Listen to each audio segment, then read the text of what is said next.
लोग पीछे वाले क्लास में उत्तल दर्पण के उपयोग और उत्तल दर्पण के बारे में जाने थे।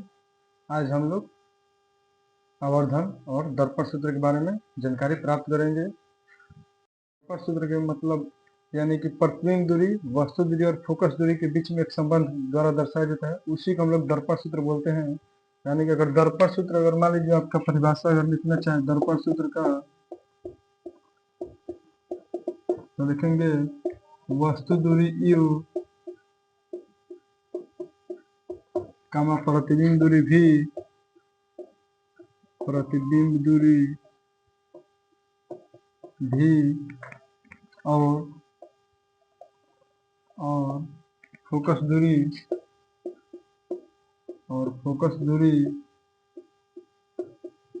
f के बीच एक संबंध दर्शाया जाता है,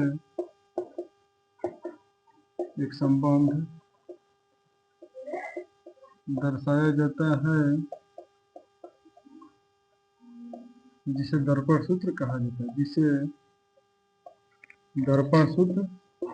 जाता है,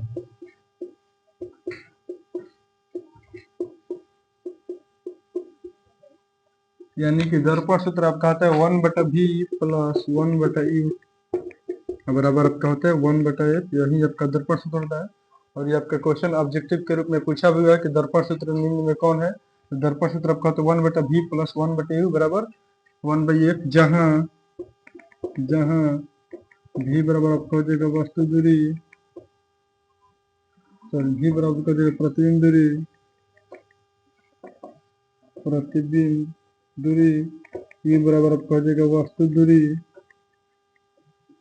f बराबर आपका हो जाएगा फोकस दूरी।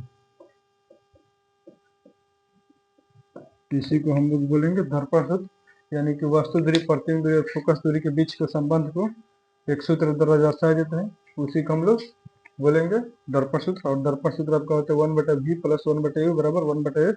ये परीक्षा का बहुत बार क्वेश्चन पूछा हुआ है ऑब्जेक्टिव के रूप में कि निम्न में कौन दर्पण सूत्र है, और आपका ये ऑप्शन में दिया रहता है। अगर लेंस सूत्र अगर हम लोग यहाँ पर माइनस लगा देंगे तो आपका हो जाएगा लेंस सूत्र। दर्पण सूत्र के बाद हम लोग को मिलेगा आवर्धन पढ़ने के लिए। और आवर्धन का आपका परिभाषा होता है कि प्रतिबिंब की ऊंचाई और वस्तु की ऊंचाई के अनुपात को आवर्धन कहा जाता है। यानी अगर हम लोग आवर्धन का अगर परिभाषा लिखेंगे तो लिखेंगे प्रतिबिंब की ऊंचाई और वस्तु की ऊंचाई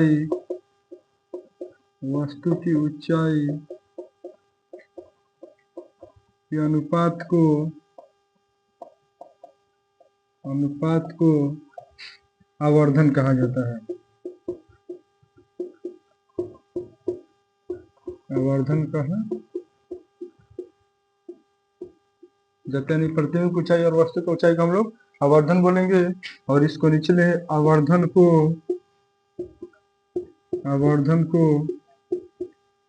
m से सूचित किया जाता है, m से सूचित किया जाता है।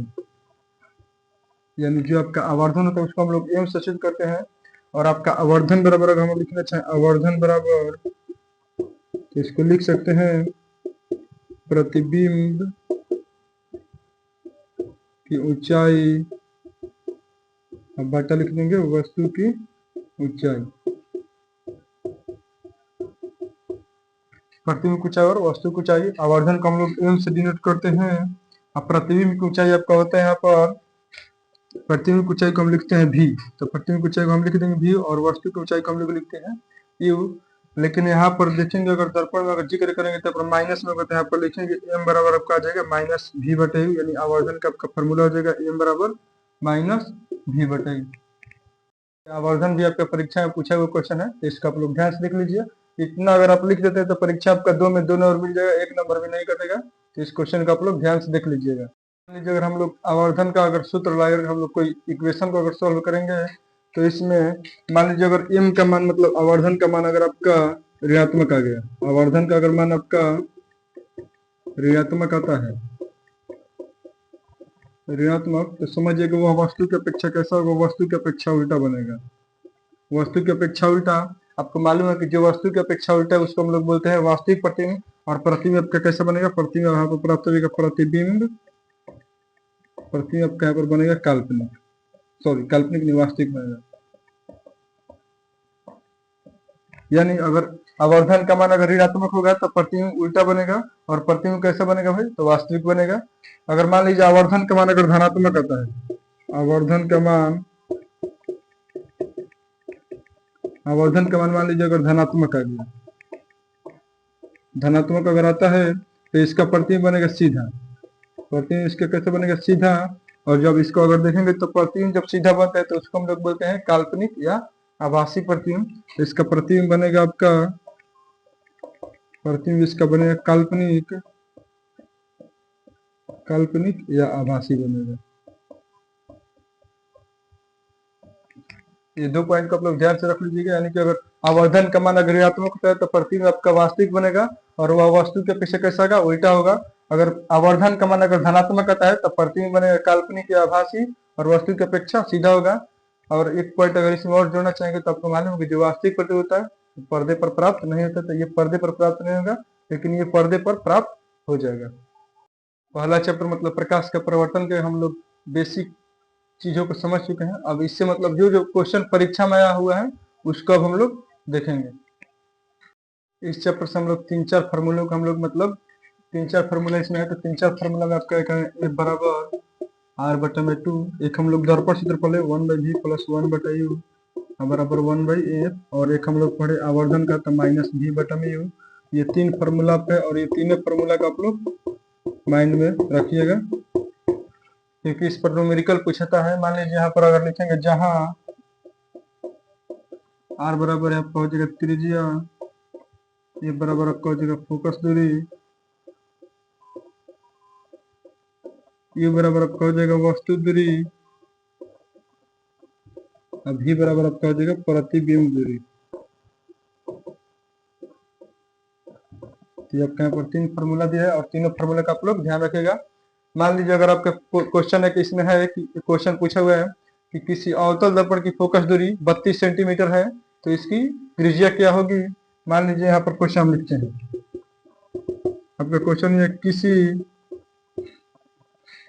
दर्पण की फोकस दूरी, सॉरी उत्तल दर्पण लीजिए, किसी उत्तल दर्पण की फोकस दूरी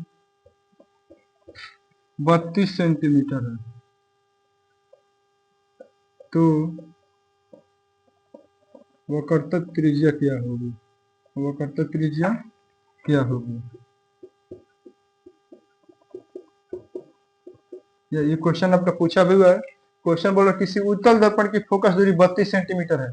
अगर एफ का यानी एफ का मान यहाँ पर दिया 32 सेंटीमीटर, और आप लोग को पीछे पढ़ाए थे कि जो आपका फोकस दूरी था उत्तल दर्पण का वो प्लस में होता है, यानी कि उत्तल दर्पण लिखा था आपका कि उत्तल दर्पण की फोकस दूरी वक्रता त्रिज्या धनात्मक, यानी कि एफ का मान यहाँ पर +32 दिया है। पूछ रहा है आर का, तो यहाँ पर आर का मान यहाँ पर आपको ज्ञात करना है, और आर बराबर फॉर्मूला आपका होता है, अगर देखेंगे तो आर बराबर फॉर्मूला होता है आपका 2f, आर बराबर आपका होता है 2f, यानी इस फॉर्मूला से निकलेगा। अगर हम लोग आर का मान निकलेंगे तिरछा तिरछी गुना करेंगे तो यहाँ पर 2f आ जाएगा, यानी आर बराबर आपका एक फॉर्मूला यहाँ पर निकल सकता है 2f। यहाँ पर हम लोग लगा दिया आर बराबर 2f, और यहाँ पर f का मान दिया 32, तो यहाँ पर लिख देंगे 32, और दोनों का गुना करा देंगे जो आपका आ जाएगा 64 सेंटीमीटर, यानी कि आपका यहाँ पर आर का मान आ गया +64 सेंटीमीटर। और ये आपका ध्यान रखेगा +64 होगा, क्योंकि ये दर्पण आपका बोल रहा है उत्तल दर्पण, इस कारण ये +64 हो गया। मान लीजिए यहाँ पर अगर अवतल दर्पण रहता तो अवतल दर्पण अगर रहेगा तो ये आपका माइनस में हो जाएगा। तो अगला क्वेश्चन ये है कि किसी अवतल दर्पण की वक्रता त्रिज्या 24 सेंटीमीटर है, यानी यहाँ पर आर का मान दिया है, आर का मान आपका दिया है 24 सेंटीमीटर। लेकिन आपको यहाँ पर एक बात ध्यान रखना है कि आपका बोल रहा है दर्पण अवतल दर्पण, और अवतल दर्पण की फोकस दूरी और वक्रता त्रिज्या दोनों ऋणात्मक होती है। यहाँ पर आर का मान हो जाएगा -24 सेंटीमीटर, तो इसकी फोकस दूरी क्या होगी, यानी यहाँ पर एफ का मान निकल रहा है, एफ बराबर वाट लिया है। तो एफ बराबर आप लोगों को पीछे एक फार्मूला पढ़ा है अभी कि एफ बराबर होता है R/2, और इसको लिखेंगे तो आर का मान यहाँ पर है 24 -24, अब बटा में 2 करेंगे तो आपका आ जाएगा 12, यहाँ पर लिख देंगे -12 सेंटीमीटर, यानी एफ का मान आपका आ गया -12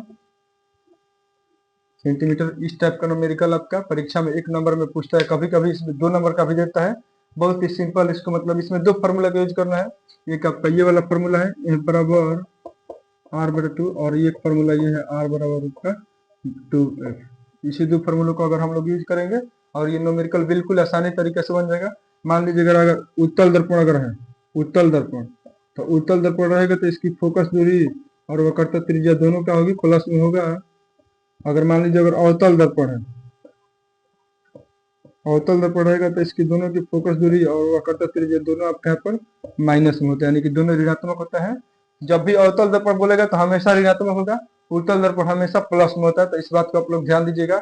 न्यूमेरिकल में यही आप लोग गलती हो जाएगी, यही वाला पॉइंट, तो इस पॉइंट को आप लोग बहुत ध्यान से देखिएगा।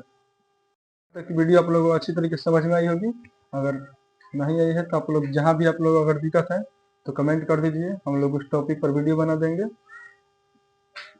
अगर आप लोग इस चैनल पर पहली बार जुड़े हैं तो इस चैनल को सब्सक्राइब कीजिए, साथ में बेल आइकन को भी प्रेस कर लीजिए, ताकि अगर आप लोग वीडियो अगर अपलोड हो तो सबसे पहले आप तक पहुँच जाए और आपको इसका लाभ उठा सकें। चलिए मिलते हैं हम लोग अगले टॉपिक में, और आपका अगला टॉपिक होगा जितना भी क्वेश्चन पहला चैप्टर से परीक्षा में पूछा हुआ है वैसे क्वेश्चन को हम लोग कल करेंगे।